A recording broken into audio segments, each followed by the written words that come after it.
तो हम लोग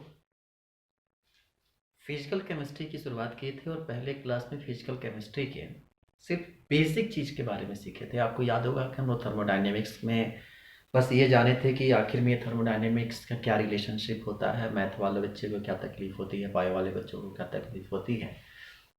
फिर थोड़ा सा हम आपको थर्मोडायनेमिक्स के डेफिनेशन बताए थे, थर्मोडायनेमिक्स के क्या मेरिट्स होते हैं, क्या डिमेरिट्स होते हैं, इन सब चीज़ों को हम कवर किए थे। ठीक है, आज हम लोग थर्मोडायनेमिक्स के अगले लेक्चर की तरफ बढ़ रहे हैं और यहाँ पे हम फिर आज कुल मिला जुला कर कुछ थर्मोडायनेमिक्स के पोर्शन को हम लोग शुरू कर देंगे। बेसिक चीज़ें पहले अभी एक दो लेक्चर में हम वो सारी बेसिक चीज़ें बताएंगे जो आप 11th-12th में पढ़े होंगे। बहुत सारे बच्चे ऐसे होते हैं कि जिनको 11th-12th में थर्मोडायनेमिक्स का कंसेप्ट बहुत अच्छे तरीके से पता नहीं रहता है, तो उनको यहाँ पे काफ़ी तकलीफ़ें होती है समझने में। तो उन तकलीफ़ों को भी निपटारा करने के लिए हम कोशिश करेंगे कि बिल्कुल बेसिक चीज़ें दें। थोड़ा वीडियो बड़ा होगा, लेक्चरों की संख्या बड़ी होगी, और उससे हताश होने की ज़रूरत नहीं है। जितना आप बेसिक सीख जाएंगे, एक बार आप थर्मोडायनेमिक्स की पूरी लेक्चर सीरीज देख लेंगे तो हम दावे के साथ कर सकते हैं कि आपको फिर कभी भी थर्मोडायनेमिक्स की किताब उठाकर पढ़ने की जरूरत नहीं पड़ेगी, आपको बुक की कोई जरूरत नहीं पड़ेगी। आप केवल इस लेक्चर को देख लीजिए और नोट्स बना लीजिए। ठीक है, हम दावे के साथ ये कह सकते हैं कि आपको लाइफ में कभी भी थर्मोडायनेमिक्स की कोई बुक उठाने की जरूरत नहीं पड़ेगी।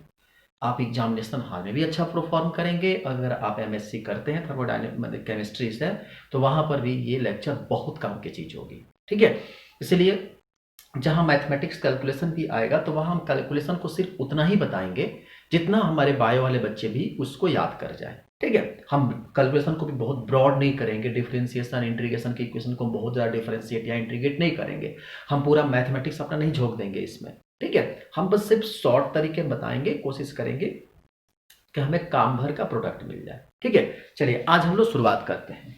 अब इसमें सबसे पहला जो हम लोग टॉपिक पढ़ेंगे वह है आपका एनर्जी।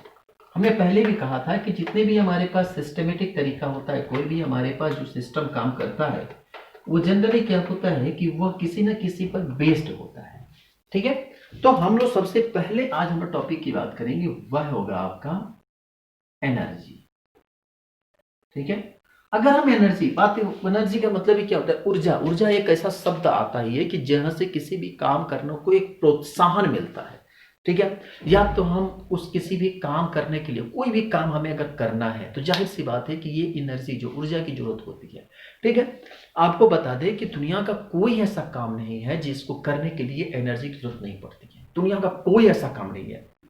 अगर आपको झूठ भी बोलना है तो टर्म आता है बोलना, वहां पर भी आपको एनर्जी लगानी पड़ती है। आपको झूठ भी बोलना है तो बोलने के लिए भी आपको सोचना पड़ता है। विदाउट झूठ सोचे आप झूठ नहीं बोल सकते।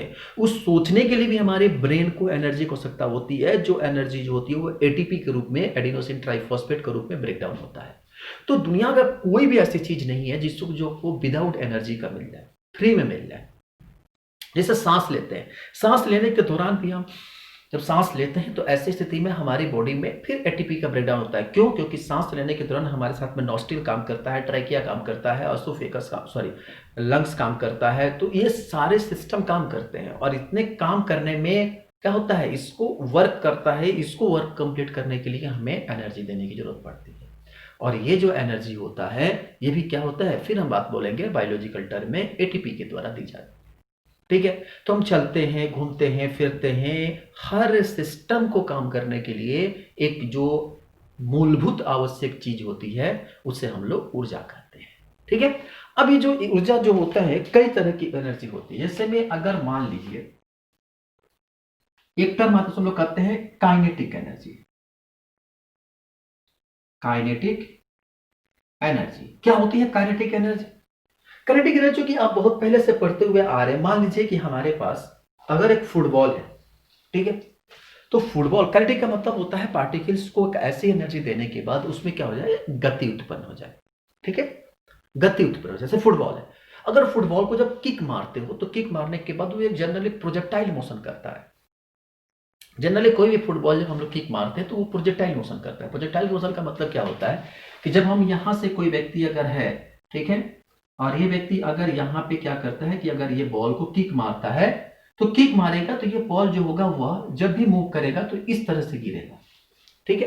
तो इससे करते हैं हम लोग प्रोजेक्टाइल मोशन। प्रोजेक्टाइल मोशन का मतलब ये होता है कि जब पार्टिकल्स क्या होता है कि जो भी वो वेलोसिटी गेन करता है तो किसी एक एंगल के साथ गेन करता है, ठीक है। और वो जब रोटेट आके गिरता भी है तो क्या करता है, एक पर्टिकुलर एंगल के साथ आकर गिरता है। तो हमें फिजिक्स नहीं पढ़ना है, हम लोग केमिस्ट्री पढ़ना है, ठीक है। तो इससे हम लोग कहते हैं प्रोजेक्टाइल मोशन। आप फिजिक्स में बहुत अच्छे तरीके से इस मोशन को पढ़े होंगे, 12th में ही पढ़े होंगे, ठीक है। तो कहते हैं कि what is the kinetic energy, कहते हैं this energy of the body proceeds by और system by the variety of the motions. मतलब कि ऐसे पार्टिकल जिसमें क्या करता है, ऐसी एनर्जी जिसमें पार्टिकल्स को मिलने के बाद क्या करता है, सिस्टम मोशन करना शुरू कर देता है, पार्टिकल्स में अपनी मोशन आ जाती है, उसे हम लोग कहते हैं क्या, काइनेटिक एनर्जी। ये बहुत बच्चों वाली चीज है। दूसरा टर्म आता है उसमें कहते हैं potential energy. Potential energy, potential का मतलब ही होता है आंतरिक क्षमता। क्षमता इसको बोलते हैं, कहते हैं ना यार तुम्हारी कितनी पोटेंशियल है, मतलब है तुम्हारी पोटेंशियल बहुत अच्छी है, तुम यार दिन दिन भर क्लास ले लेते हो, दिन दिन भर बैठ के पढ़ लेते हो, दिन दिन भर ये काम कर लेते हो, ये फलान ठेकान, ये जितनी भी चीजें होती है ना उसकी पोटेंशियल होती है, क्षमता होती है। पोटेंशियल एनर्जी का मतलब होता है क्या कि किसी पार्टिकल्स को हम एनर्जी तो देंगे और उसके बाद उसका अपना जो एनर्जी है, जो उसके अंदर कंज्यूम एनर्जी है, वो उस कार्य को कितना दूर तक कर सकता है, इसे बोलते हैं उसकी पोटेंशियल एनर्जी। जैसे एग्जांपल आपको देते हैं, जैसे एक बॉल है, बॉल को आप अगर किसी छत पे गिरा देते हो, ठीक है, तो वो क्या करेगा कि अब उस जैसे बॉल को छत पे गिराओगे, पार्टिकल्स को तो छोड़ दिए, अब वो क्या करता है कि मोशन करना शुरू करता है, और मोशन शुरू करने के बाद से वह अपने एनर्जी प्रोड्यूस कर लेता है। अब दीवार पर टकराएगा, ठीक है, दीवार पर टकराएगा, फिर क्या करेगा, जंप मारेगा, फिर वो फ्लोर बाई फ्लोर क्या करता है, वो जंप मारता है, वो उसकी क्या होती है, पोटेंशियल एनर्जी होती है। मतलब किसी भी कार्य को करने के लिए जितनी एनर्जी हो सकता होती है, मतलब उसके पास जो अपनी एनर्जी होती है, ऐसे भाषा में समझे तो उसे हम लोग कहते हैं पोटेंशियल एनर्जी।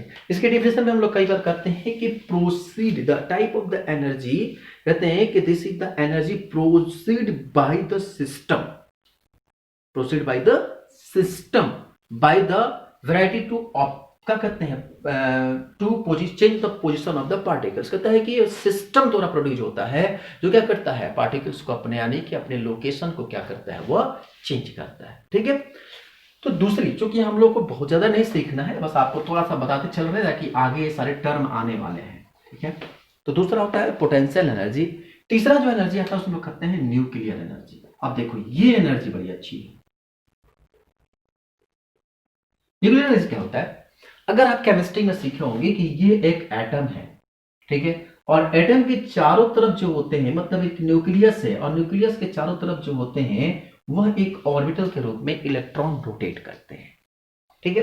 तो न्यूक्लियस पे जो होता है वो पॉजिटिव चार्ज होता है और इलेक्ट्रॉन जो होते हैं वो कैसे होते हैं, नेगेटिव चार्ज के होते हैं, ठीक है। तो जो न्यूक्लियस और इलेक्ट्रॉन के बीच में या इलेक्ट्रॉन इलेक्ट्रॉन के बीच में जो फोर्स ऑफ अट्रैक्शन या रिपल्सन काम करता है, तो उसमें भी एनर्जी लगेगा। भाई जाहिर सी बात है कि अगर दो इलेक्ट्रॉन है तो इनमें अगर इनको रिपेल करना होगा तो यहां भी एनर्जी लगेगा। अगर एक प्रोटॉन है और एक इलेक्ट्रॉन है, इन दोनों को आपस में अट्रैक्ट करना हो तो यहां पर भी क्या होगा, एनर्जी लगेगा। तो रिपल्सन करना हो या अट्रैक्शन करना हो, दोनों कंडीशन में जो होती है वह एनर्जी टर्म यूज होती है। तो इस तरह की जो न्यूक्लियर का नाम है न्यूक्लियर एनर्जी, आपको बता दे कि the most the strongest energy अगर उसे कहा जाता है तो वो होता है न्यूक्लियर एनर्जी। स्ट्रॉन्गेस्ट एनर्जी कहा जाता है न्यूक्लियर एनर्जी को। एग्जाम्पल आपको बताते हैं, आलू देखें, आलू, आलू अगर देखोगे, ठीक है, आलू जो होता है जिसको हम लोग हिंदी में आलू कहते हैं, अच्छा इंग्लिश में पोटैटो कहते हैं, सही बोले ना। और जो चाइनीज होता है, चाइनीज में इसको हम लोग थुदाओ बोलते हैं। तो आपको चाइनीज तो पढ़ना नहीं है, छोड़िए, चाइनीज में इसको बोलते हैं थुदाओ, ठीक है। तो पोटैटो जो आलू होता है, आलू को कभी क्या करिएगा, धोकर उसको जब इस पिल्स को हटा दीजिएगा और किसी बड़े नाइफ से, ध्यान रखिएगा कैसे, बड़े नाइफ से इसको काटिएगा। जब आप काटेंगे तो देखेंगे कि आलू जो है इस नाइफ पे क्या होता है, चिपक जाता है। नाइफ जो पे क्या होता है वो चिपक जाता है, ठीक है। अब चिपक जाता है तो आप सोचते होंगे क्यों चिपक जाता है, क्योंकि नाइफ और आलू के जो वाटर पार्टिकल्स होते हैं उनके बीच में जो होते हैं वो न्यूक्लियर फोर्स काम करता है और आकर वो अट्रैक्ट कर चिपक जाता है। और आपको बता दें, मजेदार बात आपको बता दें कि जब आप इस आलू को अगर हटाने की कोशिश करेंगे, ठीक है, अगर यहां पे इस नाइफ पे अगर आलू, नाइफ को क्या बोलते हैं, चाकू बोलते हैं ना, और चाइनीज बोलते हैं ताव। ताव मतलब होता है नाइफ। अरे हम क्यों चाइनीज पढ़ा रहे हैं यार तुम लोग को, ठीक है। तो ये जो चाकू होता है, चाकू पे क्या करता है, वो आलू जाकर चिपक जाता है। और आप अगर चिपके हुए आलू को अगर चाहो कि हम इसको ऐसे, ये मान लो ये चाकू है और यहाँ पे क्या है कि सपोज करो ये आलू आकर चिपक जाए, तो आप चाहो कि हम इस आलू को ऐसे खींच के उठा लें, बहुत डिफिकल्ट होता है। वह ऐसे खींच के नहीं उठता है, उसको उठाने के लिए काफी एनर्जी लगानी पड़ती है। जबकि हम उसके बीच में कोई फेविक्विक नहीं चिपका है, कोई फेविकॉल नहीं डाले हैं, या कोई गम्स नहीं डाले हैं जिसके चलते वो काफी चिपक जाता है। ऐसा कुछ नहीं किए। क्यों चिपक जाता है? क्योंकि उनके बीच में क्या होता है कि आयंस के बीच में attraction of most attraction force काम करता है, और जिसके चलते वो क्या होती है, हटता नहीं है। दूसरा एग्जांपल, आप कभी प्रैक्टिकल लैब में जाइएगा, 2 स्लाइड लीजिएगा, खासकर बायो के बच्चे, जब हम ब्लड टेस्ट करते हैं स्लाइड देखे होंगे ना, शीशा, ठीक है। आप घर में भी इस चीज को प्रैक्टिकल कर सकते हैं। स्लाइड को क्या करिएगा, एक पे पानी डाल के और स्लाइड को चपका दीजिएगा, और फिर अगर स्लाइड चपक जाए, 2 स्लाइड अगर चपक जाए, तो क्या मजाल कि उसको आप ऐसे आसानी से हटा लें, नहीं हटता, क्योंकि इनके बीच में जो होती है एक न्यूक्लियर फोर्स काम करता है। तो कहते हैं कि द मोस्ट स्ट्रॉन्गेस्ट फोर्स जिसको कहा जाता है, उसे कहता है न्यूक्लियर फोर्स, ठीक है। तो आयंस के बीच में इलेक्ट्रॉन इलेक्ट्रॉन के बीच में जो रिपल्सन फोर्स काम करता है, तो इसमें क्या होती है, एनर्जी लगेगी रिपल करने के लिए, या इलेक्ट्रॉन और प्रोटॉन के बीच में जो भाई अट्रैक्शन करने के लिए भी एनर्जी लगती है, तो उसे हम लोग कहते हैं न्यूक्लियर एनर्जी, ठीक है। अब इसके बाद जो होता है एक टर्म आता है, उसमें कहते हैं इलेक्ट्रॉनिक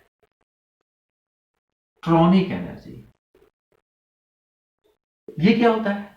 इलेक्ट्रॉनिक एनर्जी कहते हैं कि एक ऐसी एनर्जी होती है जब किसी बैटरी द्वारा सब हम इलेक्ट्रॉन की सप्लाई करते हैं, करंट की सप्लाई करते हैं, ठीक है। तो वो करंट क्या होता है, वह इलेक्ट्रॉन होता है। वह इलेक्ट्रॉन जो है जाकर वहां पे इलेक्ट्रिसिटी प्रोड्यूस करता है। तो जाहिर सी बात है कि जब इलेक्ट्रिसिटी प्रोड्यूस करेगा, तो इलेक्ट्रॉन जब मूव करेगा, तो मूव करने के दौरान भी एनर्जी प्रोड्यूस होगा, एनर्जी तो लगेगा ही। ऐसे विदाउट एनर्जी के तो इलेक्ट्रॉन भी मूव नहीं करेंगे।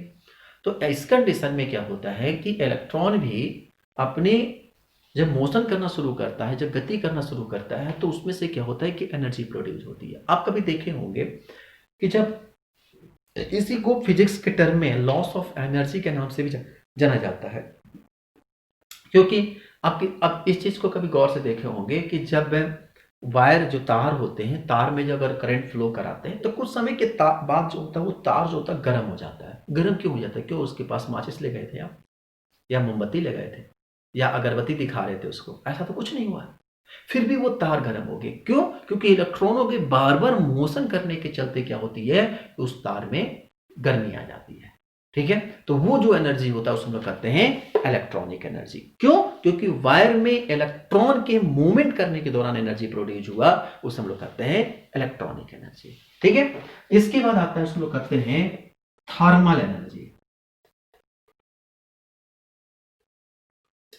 कहना देते हम लोग थर्मल एनर्जी कहते हैं। अब देखो थर्मल एनर्जी में क्या होता है कि जितने भी हमारे, मान लो कि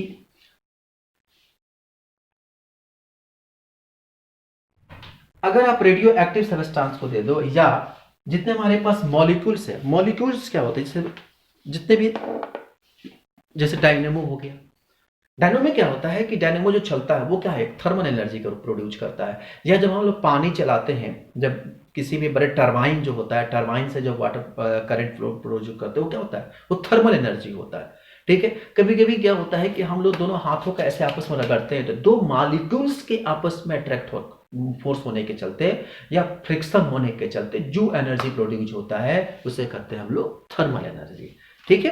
ये सब चीजें जो है आप काफी बेसिक चीजें हैं, आप क्या कहते हैं, छोटे क्लासेस में आप पढ़ चुके हैं। चूंकि यहाँ पे है थोड़ा सा इसके बारे में जानना है, इसीलिए हम बता देते हैं, ताकि बाद में चलकर आपको थोड़ा मोड़ा कंफ्यूजन ना रहे। मैं पहले भी कहा कि आपको हम बहुत बेसिक चीजें सिखाएंगे। पांचवा जो छठा जो एनर्जी उसको हम लोग कहते हैं रेडिएशन एनर्जी। आज के जमाने का सबसे खतरनाक एनर्जी होता है, उसमें कहते हैं रेडिएशन एनर्जी। क्यों? क्योंकि अल्ट्रा वायलेट रे सबसे बड़ा चीज है कि जो हमारे ओजोन लेयर का जो 10 किलोमीटर मोटी एक चादर है, ठीक है, स्ट्रेटोस्फेयर के पास का, तो जो ये ओजोन लेयर है, ओजोन लेयर की लगातार डुप्लीकेशन टूट रहा है, और डुप्लीकेशन होने के चलते डिप्लीशन होना, ब्रेक डाउन होना, ठीक है, डुप्लीकेशन डिप्लीकेशन, ध्यान है, दो टर्म अलग अलग होता है। तो जब ब्रेक होना शुरू करता है, तो जब ब्रेक होने लगा, तो ऐसे कंडीशन में आपको ही पता है कि करीब करीब, जब बायोलॉजी के बच्चों को अच्छे तरीके से पता है कि सनलाइट का करीब करीब 90 to 95%, ऐसा डाटा हमारा कहता है 70 to 80% लाइट जो होता है वह रिपेल कर दी जाती है, या तो ओजोन लेयर उसको अट्रैक्ट कर लेता है, एब्जॉर्ब कर लेता है और उसको रिपेल कर देता है। सन जितने पावर से अपनी सनलाइट देता है, सन के पावर से जितनी पावर की सनलाइट आती है, वो हमारे पास पृथ्वी पर उतनी नहीं आती है, ठीक है। उसका सिर्फ 30 to 40%, या हम लोग कह सकते हैं 20 to 30% मैक्सिमम सन धरती पर आता है।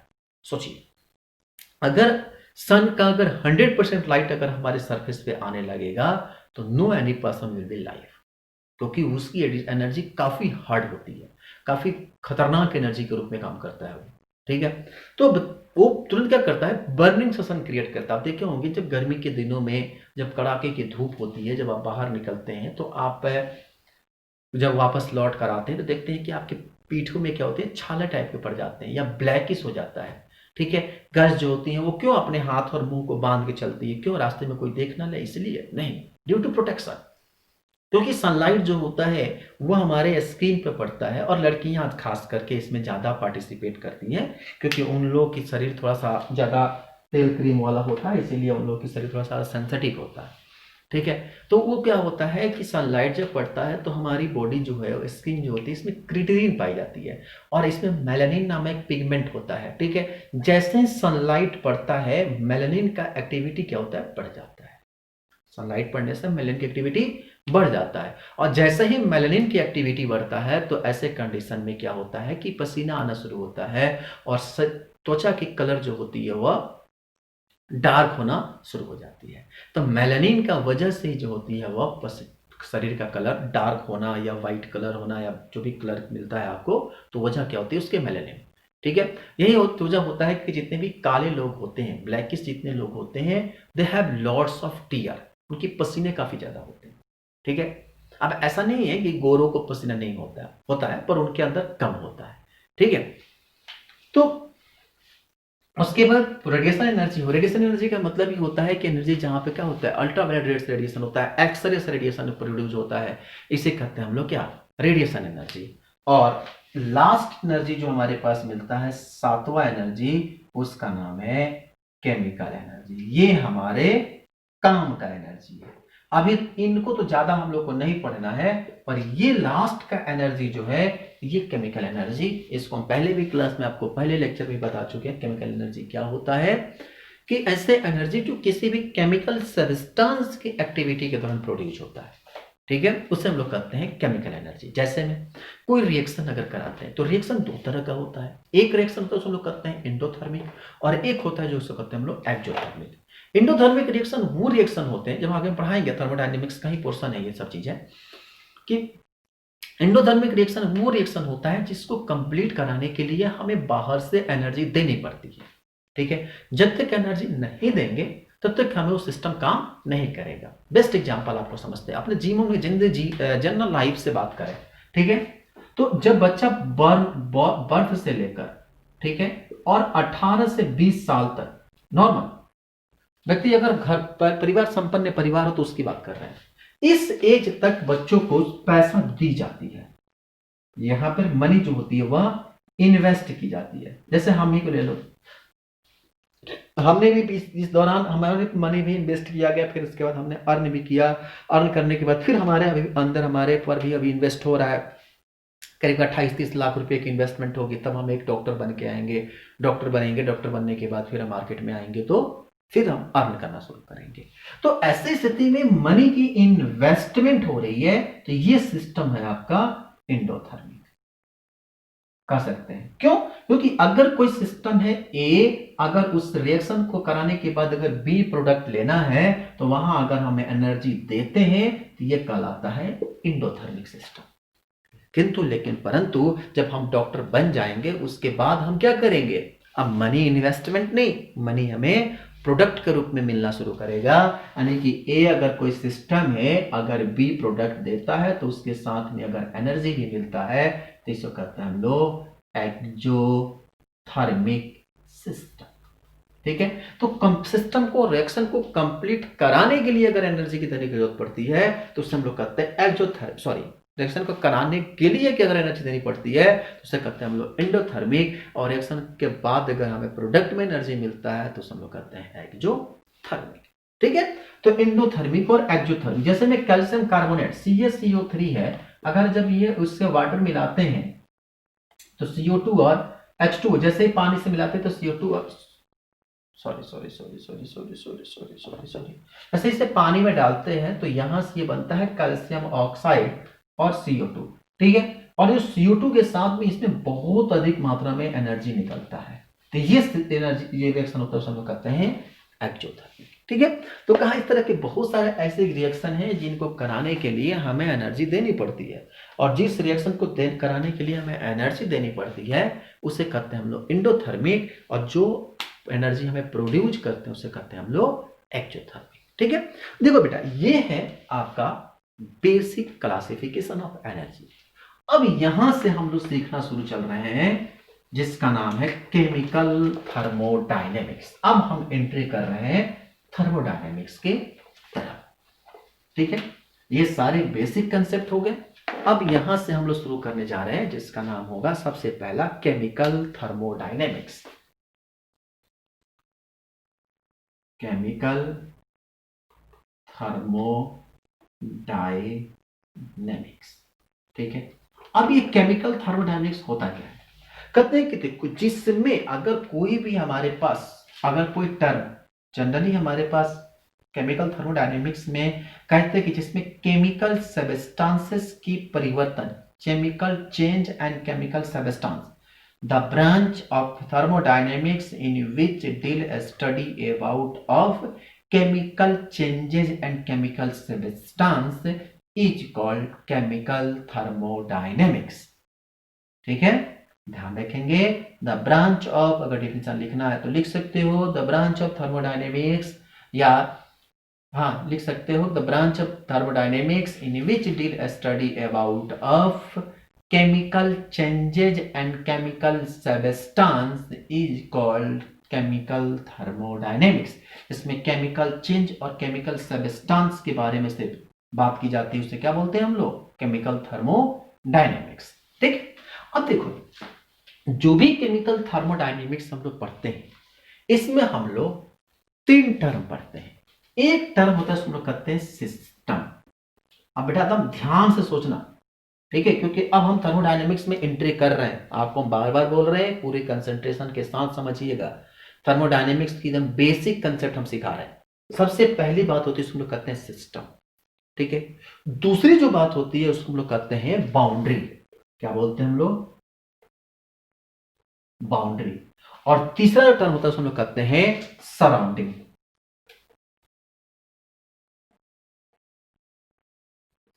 तीन टर्म आता है, एक होता है सिस्टम, एक होता है बाउंड्री, और एक होता है सराउंडिंग। ठीक है, अब बात आती है कि what is system, what is boundary और व्हाट इज सराउंडिंग। ठीक है, तो देखो, सिस्टम जो होता है एक पूरी इन्वायरमेंट का पार्ट होता है। कह सकते हैं कि system is a part of environment in which we study the thermodynamics is called system। System क्या है कि एक पूरे यूनिवर्स का एक पार्ट है, ठीक है, जिसके अंदर हम थर्मोडायनेमिक्स का स्टडी करते हैं, वह कहलाता है सिस्टम। जैसे में अगर एक कंटेनर है, ठीक है, सपोज करो हमारे पास एक कंटेनर है, ठीक है, और इस कंटेनर को क्या करेंगे, अगर हम सील कर दें, ध्यान रखना, इसे हम पूरी तरह से सील कर दें। सील करने का मतलब होता है कि अगर हम इसमें गर्म पानी भर दें, इसमें क्या आती है, H2O कैसा हो, हॉट वाटर भर दें, तो अगर पानी भर दें तो पानी भरने के बाद अगर इसे ये हॉट है तो जितना दिन तक रखें, 2 साल 4 साल 10 साल 20 साल, कितना दिन तक भी रखें, ये कभी भी ठंडा ना हो, इसे कहते हैं हम लोग सील पैक बॉडी ऑब्जेक्ट। या अगर ये हमारे पास एक मार्कर है, ठीक है, आप अगर देखो तो ये पेन है, ये पेन जो है ये एक तरह का एक सिस्टम है, क्या है, एक सिस्टम है, और इसके चारों तरफ का जो एरिया है इसे हम लोग कहते हैं सराउंडिंग। तो कह सकते हैं पेन एक एनवायरमेंट का क्या है, एक सिस्टम है, the part of environment, system is a part of environment, ये पेन जो है is a part of environment which we can do a study. हम लोग क्या करते हैं, इस पेन की स्टडी करते हैं, यानी कि ये हमारे पास सिस्टम है, ठीक है। अब इस सिस्टम की जो आउटर है, जैसे में ये पेन का जो आउटर कवरिंग है, जिसको हम लोग या तो इमेजिनरी लाइन से कहें, मतलब टूटा हुआ लाइन, या इससे हम लोग परफेक्ट लाइन बोले, ठीक है।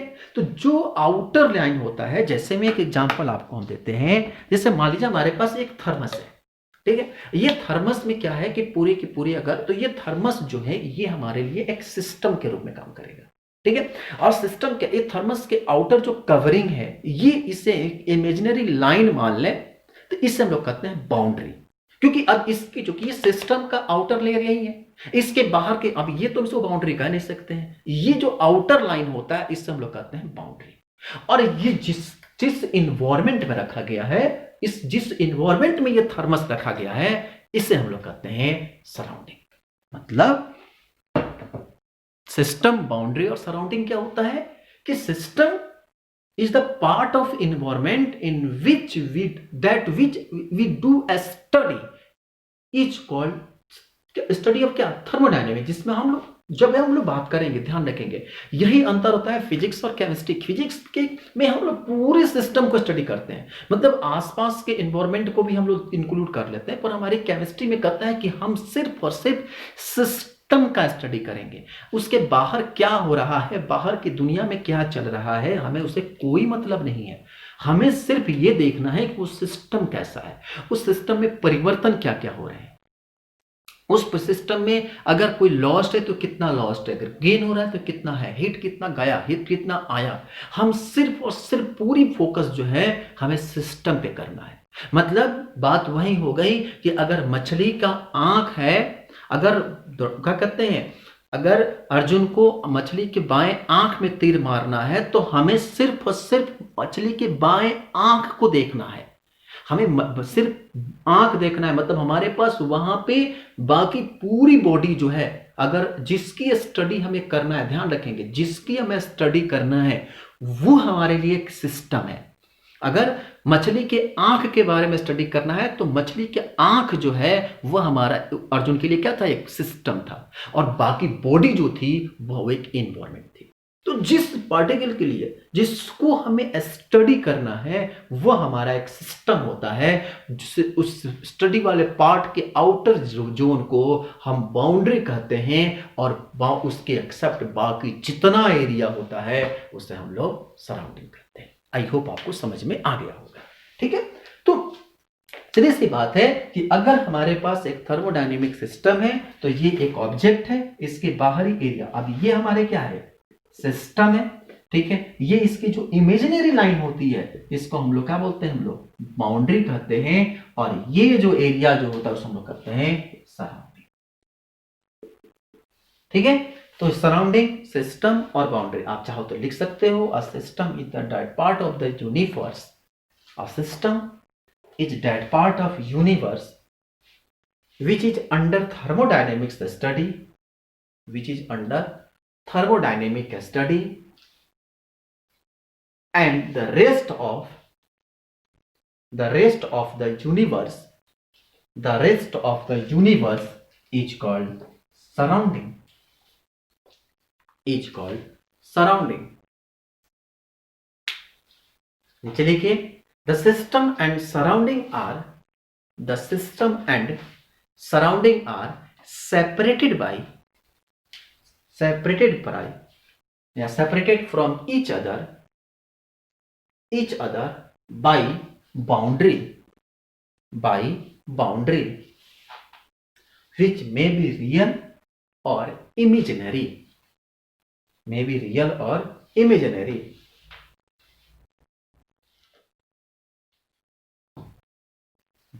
Through the boundary,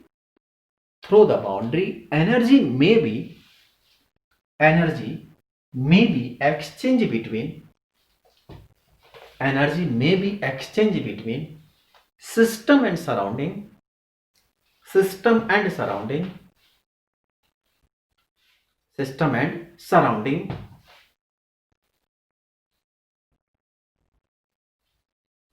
either as heat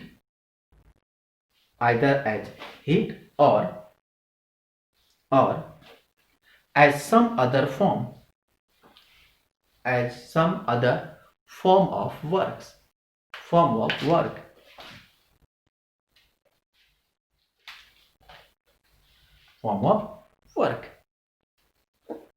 ठीक है।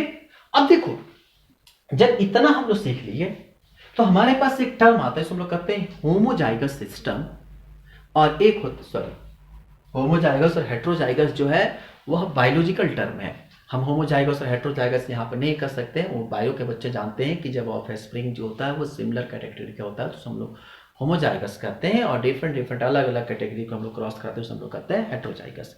यहाँ पर एक टर्म होता है हम लोग कहते हैं होमोजीनियस और हेट्रोजीनियस।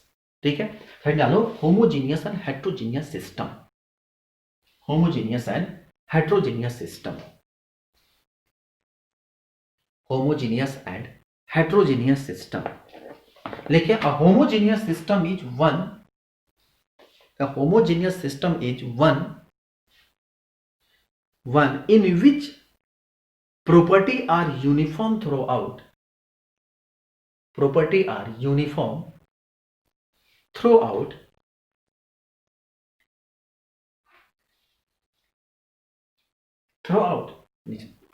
चलिए को एलिमेंट्री, या ऐसे कह सकते हो ultimately a homogeneous system consists of only one phase,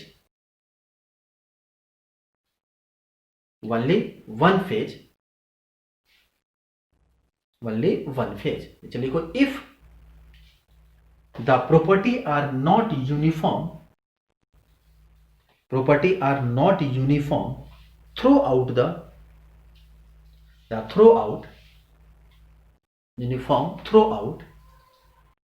the system is called heterogeneous system.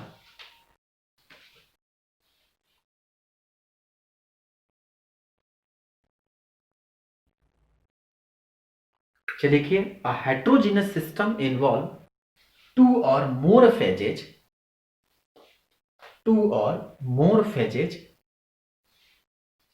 which are homogeneous by themselves and are separated from each other by intrafacial boundaries, separated from each other by intrafacial boundaries. क्या है, कहा कि अगर system क्या है कि वो एक सिंगल फेज में हो। जैसे एग्जांपल आपको देते हैं, अगर आप कपूर को देखोगे तो कपूर क्या होता है कि जनरली वह सॉलिड स्टेट में होता है, लेकिन जब उसे बर्निंग करते हैं तो वो क्या करता है, डायरेक्ट गैस में बदलता है। ठीक है, तो एक अपना फेज, जो सिस्टम हमेशा यूनिफॉर्म फेज में रहे, अगर वह पानी है तो पानी में रहे, अगर वो गैस है तो गैसेस स्टेट में रहे। लेकिन अगर जो सिस्टम हमेशा एक यूनिफॉर्म फेज में रहता है, एक फेज में रहता है, उसे कहते हैं हम लोग होमोजेनियस फेज। लेकिन क्या होता है, जो हमेशा अपना फेज, अपना स्टेट चेंज करता रहे, इसे कहते हैं हम लोग हेट्रोजीनियस। ठीक है, हेट्रोजीनियस। अब मान लो कि, लेकिन ध्यान रखेंगे, हेट्रोजीनियस सिस्टम भी अपने आप में एक होमोजीनियस सिस्टम होता है। क्यों? क्योंकि जब वह एक समय में सिर्फ एक फेज में रहता है, मजेदार बात यह है, एक समय में वह एक फेज में रहता है, उसके बाद उसकी दूसरी फेज की शुरुआत होती है। तो फर्स्ट और सेकंड फेज के बीच में एक इमेजिनरी बाउंड्री होती है, इसे हम लोग कहते हैं इंट्राफेसियल बाउंड्री। दो कंडीशन को फेस करने के बीच में जो एक बाउंड्री बनती है उसे हम लोग कहते हैं इंट्राफेसियल बाउंड्री। ठीक है, तो सिस्टम मिला एक होमोजीनियस और एक मिला हेट्रोजीनियस। ठीक है, अब इसके बाद अगली हेडिंग डाली है जिसमें देखो type of thermodynamic system, types of thermodynamic system, types of thermodynamic system. ठीक है, अब देखो मान लो कि हमारे पास एक कंटेनर है। ठीक है, इस कंटेनर को हम चारों तरफ से सील कर देंगे,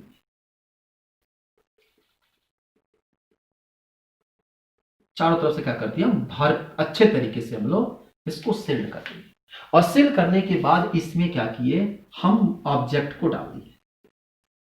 सपोज करो कि इसमें हम वाटर डाल दिए और पानी जो है काफी गर्म है, हॉट वाटर है। तो क्या ये पानी, अगर ये हमारे पास सपोज करो कि ये हमारे पास एक सराउंडिंग है, ये क्या है आपका सराउंडिंग है। ठीक है, ये क्या है आपका एक सिस्टम है और ये क्या है आपका बाउंड्री है।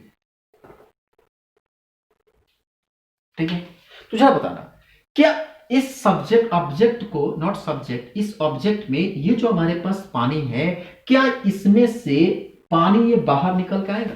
क्या एनर्जी जो होगी वह एनर्जी जैसे चेंज होगा तो जाहिर सी बात है पानी गर्म से क्या होगा, ठंडा होना शुरू करेगा। ऐसा तो होगा नहीं कि पानी गर्म से और गर्म होना शुरू करेगा। हाँ, अगर आउटसाइड में अगर काफी इन्वायरमेंट गर्म है तो जाहिर सी बात है और क्या होगा, गर्म होना शुरू करेगा। ठीक है, तो क्या पार्टिकल्स की एनर्जी में कोई एक्सचेंज होगा? क्योंकि सिस्टम यहां पर हम लोग क्या किए, पूरी तरह से फिल्ड कर दिए हैं, यहां से कहीं से भी हीट का या कोई भी चीज का आने जाने का कोई संभावना नहीं होता है। अब क्या ये पानी जो है वो जो मैटर है, क्या ये बाहर निकल के भाग जाएगा? क्या पानी कहेगा रुको यार इसमें क्या कर रहे हो, हमको बहुत दिक्कत हो रही है, भागने दो, इसमें से निकलने दो इसको, क्या निकल भाग जाएगा? ऐसा नहीं होगा। ठीक है, अगर आप ही को सिंपल सा एग्जांपल दें, अभी आपको एक बड़े से कंटेनर में सील पैक कर दिया जाए। ठीक, तो सील पैक कर देंगे तो क्या होगा, क्या आप उसमें से निकल के भाग जाएंगे बाहर?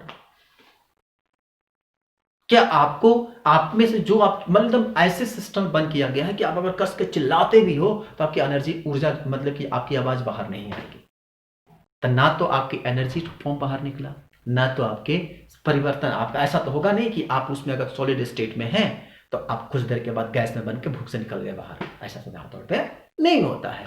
ठीक है, तो ऐसे सिस्टम जिसमें न तो एनर्जी का एक्सचेंज होता है, किसमें, सराउंडिंग में, ध्यान रखेंगे, सिस्टम से न तो एनर्जी सराउंडिंग में आता है न मैटर आता है, ध्यान रखें दोनों में कुछ नहीं आता है, न तो एनर्जी बाहर आता है न तो सराउंडिंग में मैटर में कोई परिवर्तन होता है।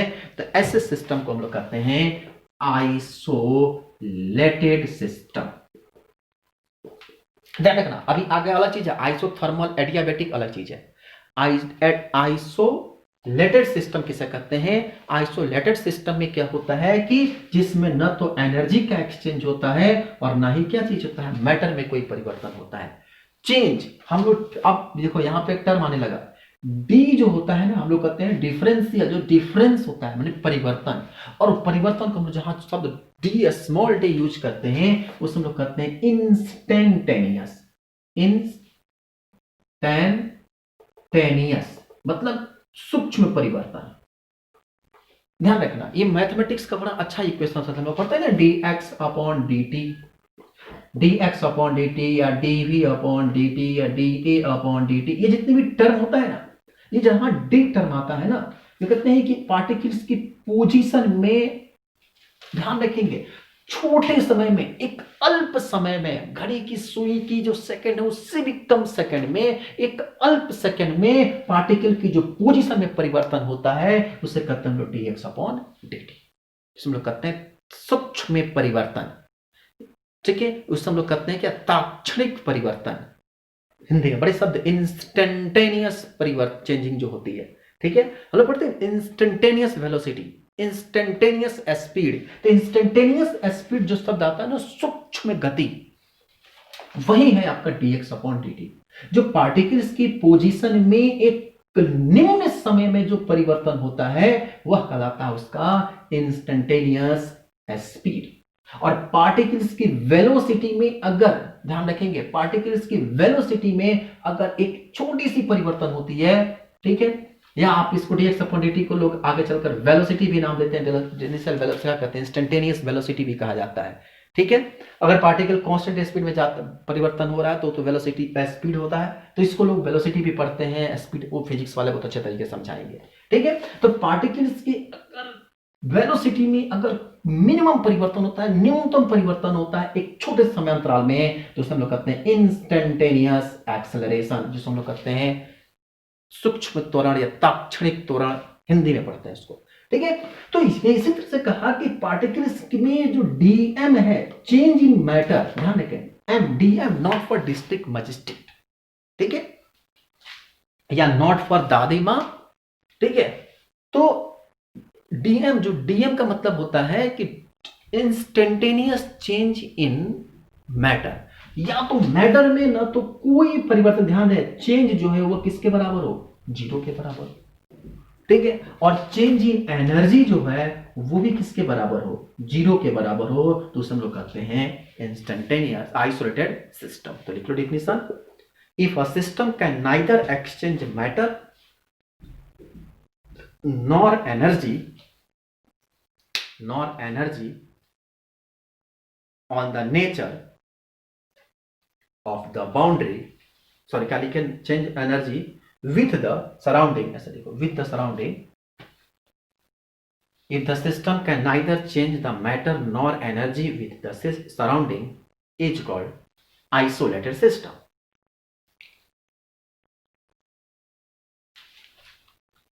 is called isolated system, ठीक है। लेकिन सपोज करो यहीं पर, तो इसमें ना तो एनर्जी में परिवर्तन हुआ, यहां पे एनर्जी और मैटर दोनों में कोई परिवर्तन नहीं हुआ, D equal to zero, DM equal to zero. अगर सपोज करो कि एक सिस्टम है और सिस्टम क्लोज सिस्टम है, जैसे में थर्मस की पानी, ठीक है, या हाँ थर्मस की पानी को ले लो, तो थर्मस का पानी ऐसा नहीं होता है कि वो कभी ठंडा ही नहीं होता है, जब उसे काफी देर तक छोड़ दोगे तो सिस्टम तो क्लोज है। आप पानी का बोतल देखते हो ना, सबसे अच्छा एग्जांपल, पानी का बोतल देखते हो, पानी के बोतल में अगर हम गर्म पानी डाल दो, ठीक है, या उसमें ठंडा पानी डाल दो, सपोज करो पानी के बोतल, ये कंटेनर लिए, पानी का बोतल लिए, और उसमें क्या किए, खूब चिल्ड पानी, एकदम आइस वाला पानी, चिल्ड पानी उसमें डाल दिए, ठीक है, डाल दिए। डालने के बाद क्या देखोगे, कुछ समय के बाद देखोगे कि ये पानी धीरे धीरे क्या होता जाएगा, वार्म होता जाएगा, गर्म होता जाएगा, मतलब कि एनर्जी में जो है वह परिवर्तन होना शुरू हो गया। क्यों? क्योंकि आउटसाइड जो एटमॉस्फेयर है वो उसमें गर्मी है और अंदर क्या है, ठंडा है, तो यहां पर हीट का एक्सचेंज होना शुरू होगा with the surface of what, container, मतलब सिस्टम के बाउंड्री द्वारा हीट का एक्सचेंज होना शुरू हुआ। इसलिए हमने बाउंड्री कहा। बाउंड्री का मतलब ही क्या होता है कि सराउंडिंग, ये क्या है हमारा एनवायरमेंट, ये सराउंडिंग और सिस्टम के बीच में जो हीट का एक्सचेंज होता है with the help of boundary. तो पानी में रखा, जो बॉटल में रखा हुआ पानी होगा, वो क्या होगा, बाहर से हीट को लेगा, किसके द्वारा, बाउंड्री द्वारा, और अंदर से क्या होगा, बाहर जाएगा, तो इसीलिए एनर्जी में परिवर्तन होगा। क्या पानी जो बाहर जाएगा तो वो आइसक्रीम बदल जाएगा, या पानी बाहर निकलेगा तो दूध बदल जाएगा? काश ऐसा होता, तो रोज हम लोग कंटेनर का पानी घुमाते हैं, तो ऐसा नहीं होता। मतलब कि जो मैटर है उसमें कोई परिवर्तन नहीं हुआ, लेकिन जो एनर्जी होता है उसमें परिवर्तन होता है, उसे कहते हैं हम लोग क्या चीज, क्लोज सिस्टम। ध्यान रखेंगे, क्लोज सिस्टम, क्या नाम देते हैं इसको हम लोग, क्लोज सिस्टम, ठीक है। लेकिन अगर कंटेनर है हमारे पास, ठीक है, सपोज करो कि ये कंटेनर है और इसमें हम लोग पेट्रोल डाल दिए, ठीक है, और पेट्रोल डाल देंगे और ये हमारा सराउंडिंग है, तो पेट्रोल क्या इसमें बचा रहेगा? एकदम नहीं, इसमें से मैटर भी क्या होगा, वो बाहर निकल जाएगा और एनर्जी तो बाहर निकलेगी ही निकलेगी।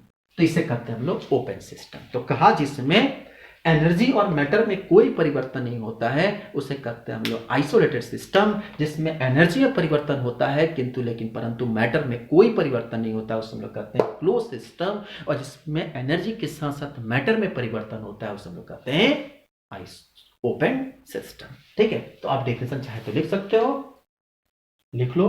Close system, a system in which exchange of energy with the surrounding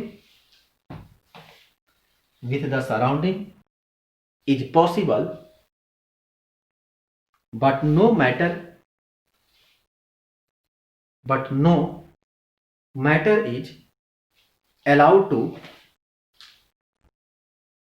enter or exist, is called closed system।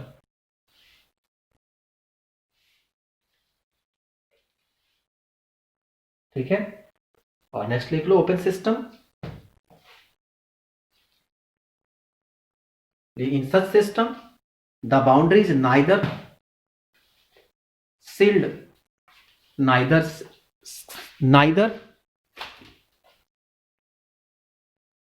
sealed nor insulated.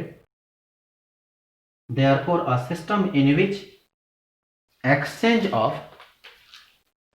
both energy as well as matter in the surrounding